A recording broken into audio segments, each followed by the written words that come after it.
Untuk meningkatkan program kegiatan ketahanan pangan di Sumatera Barat, lakukan rapat koordinasi dan evaluasi untuk meningkatkan ketahanan pangan di Sumatera Barat, yang diikuti oleh seluruh Dinas Ketahanan Pangan Kabupaten Kota Provinsi Sumatera Barat.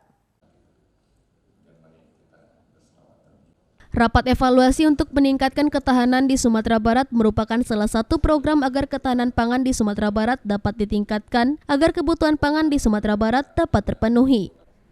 Dalam evaluasi ini diikuti oleh seluruh dinas pangan kabupaten kota di Sumatera Barat.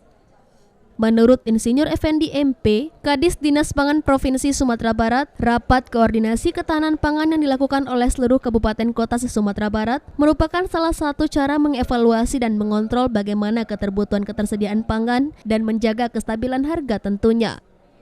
Tujuan dari kegiatan ini untuk meningkatkan pemahaman pemerintah dan masyarakat tentang berbagai hambatan pemenuhan hak atas pangan di Sumatera Barat, ketersediaan pasokan, dan stabilitas harga pangan di tengah situasi saat ini menjadi perhatian penuh pemerintah agar ketahanan pangan tetap terjaga.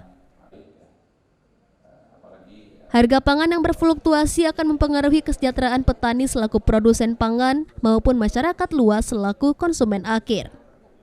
Diharapkan dengan adanya koordinasi rapat pangan dari seluruh kabupaten kota di Sumatera Barat dapat mengatasi permasalahan pangan khususnya di Sumatera Barat dan juga dapat ditingkatkan produktivitas hasil pertanian di tahun 2023 nanti.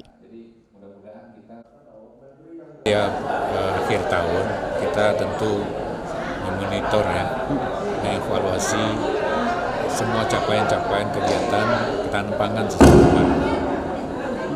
Karena ketahanan pangan ini sekarang amat terasa. Kita lihat sekarang harga banyak yang melambung. Harga pangan ya seperti cabai merah, beras, bawang merah.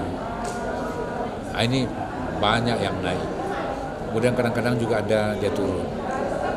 Kemudian tentu kita evaluasi ini misalnya. Kenapa ini harga ini? Kenapa harga itu? Tentu harus ada tindakan, ada peran pemerintah di sana. Jadi makanya kami memberikan masukan, arahan kepada kabupaten kota supaya persoalan-persoalan ketahanan pangan ini tidak menjadi sorotan masyarakat. Kenapa? Karena dia berdampak terhadap inflasi.